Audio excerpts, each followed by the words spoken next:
A newly released batch of documents from the U.S. Department of Justice has brought back one of the most disturbing names tied to Jeffrey Epstein, Larry Nassar.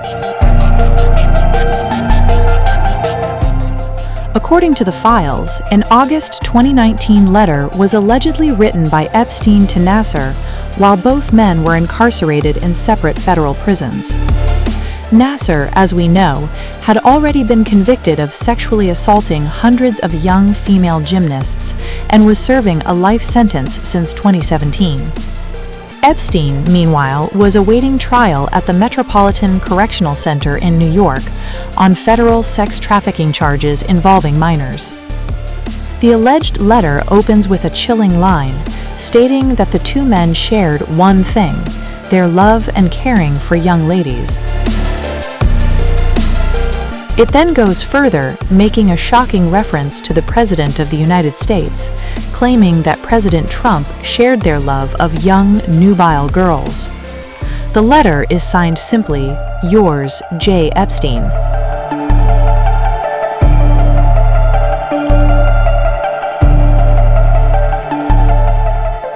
The alleged letter continues with even more graphic language, comparing Trump's behavior toward young women to Epstein and Nassar's own circumstances behind bars.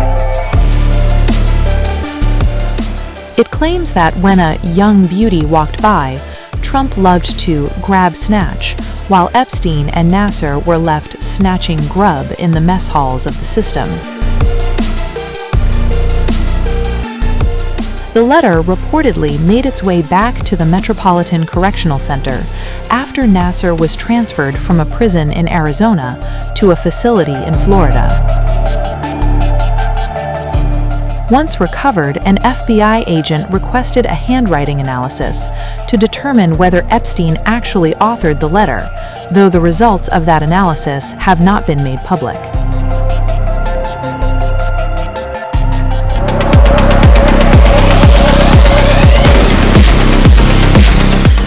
Despite the mentions in the documents, Trump has consistently denied any wrongdoing in connection with Jeffrey Epstein. He has not been accused of any crime, has not been charged, and has never been identified by law enforcement as the subject of an investigation related to Epstein. The documents themselves do not allege criminal conduct by Trump. Instead, they detailed travel records and internal communications reviewed by federal authorities. Were you surprised by the number of photos of Bill Clinton in the Epstein files? And can you commit to their full release by the end of the year? I know there are a lot of people that are angry about all of the pictures of other people, but I think it's terrible. Look, I like Bill Clinton. I've always gotten along with Bill Clinton. I've been nice to him, he's been nice to me. We've always gotten along, respect him. I hate to see photos come out of him, but this is what the Democrats, mostly Democrats, and a couple of bad Republicans are asking for. So they give me their photos of me too. Everybody was friendly with this guy, either friendly or not friendly, but he was around. He was all over Palm Beach and other places. The head of Harvard was his best friend, Larry Nassar, and Bill Clinton was a friend of his. But everybody was. I actually threw him out of Mar-a-Lago, and as a person who was in Mar-a-Lago, I threw him out. Mar-a-Lago, this is Mar-a-Lago. It's the hottest place I think it's the hottest place in the world, but it's the hottest place in Florida. And everybody would come here, he'd come here. We actually threw him out. But no, I don't like the pictures of Bill Clinton being shown. I don't like the pictures of other people being shown. I think it's a terrible thing.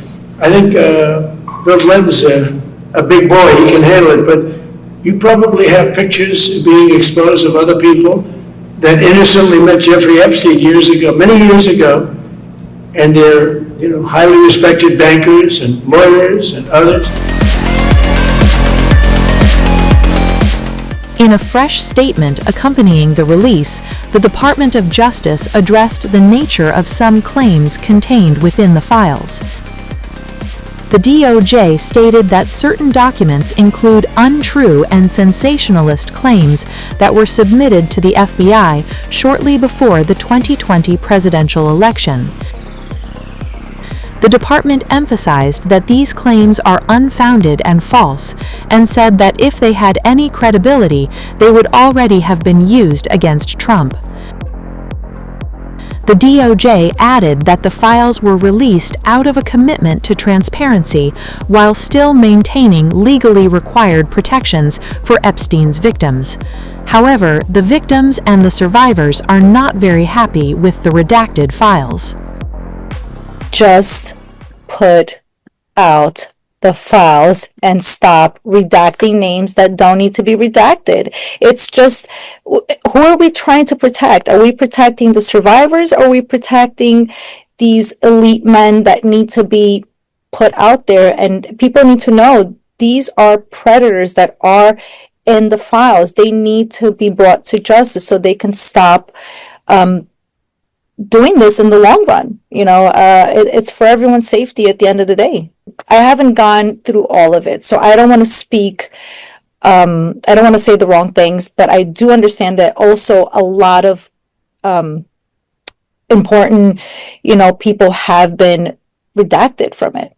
And the whole process of being transparent was to only redact the survivors and the victims' names. So here we are right where we started with the first files. These names that need to be put out there, people need to know about these people, have been redacted. So it's a little bit confusing. I feel like, again, the DOJ, the justice system, is failing us. In the beginning, they were calling us a hoax, right? They were saying that we were a hoax. And now they're like, we believe you. We're going to release the files. But yet you still haven't released the files, and it's not even full transparent. So it's very nice to say it, but it's also nice to actually do it. Maria Farmer was a professional artist. She was about 25 years old. She had graduated from the New York Academy of Art, a figurative arts school in New York, and she was working as an employee for Jeffrey Epstein in New York City. She has consistently and repeatedly said that in 1996, in the summer of 1996, she reported Jeffrey Epstein to the FBI after having reported him to the New York Police Department. She reported Epstein, and she reported Ghislaine Maxwell as well for child sex abuse crimes, including child pornography. We've spent many years trying to get her records through Freedom of Information Act requests, which are the classic way to get them. The most recent Freedom of Information Act request I made was in January. I got a response in January 2025, that's earlier this year, and they told me that they wouldn't get back to me before November 2027 to just answer my request.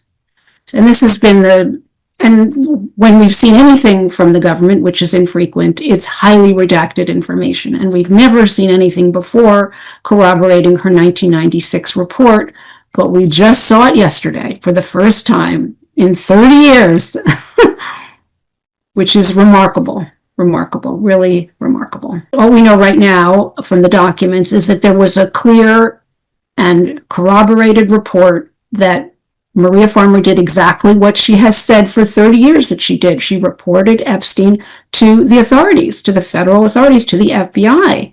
And as far as we can tell, and I wish I knew, Kristen, I wish I had more information out of the files or otherwise, it looks like the government did absolutely nothing. And as a result, having done nothing, having failed to act, horrible things have happened. Had they acted, had they investigated in even the smallest way, they could have stopped him. And it's not just the victims, it's also the victims' families, because it affects not just that person, but everyone they deal with, their loved ones, the people that they come in contact with, their ability to function in society. So it affected thousands of lives, and they could have spared that for those thousands of people, and they could have avoided 30 years of trauma if they had just done their job. One of the key things we want to accomplish with this release of files is transparency. Another key thing is belief, restoration of public trust in the institutions. And a third thing is accountability. And so far, we're not hitting any of those marks. Maria said it beautifully to me yesterday. She said it's tears of joy and tears of sadness. Tears of joy because she's now validated. She's vindicated. Yes, she did what she said she did. and that the world can now see that. And all those naysayers, and there have been a lot of naysayers accusing her of not telling the truth, who disregarded her, discarded her, dismissed her for so many years, decades. She's now has some kind of corroboration and vindication that this is true. And the sadness, the tears of sadness, because look at the waste of the 30 years. And not only for her, but for so many victims, whether it's Virginia Giuffre or all the other survivors who didn't have to be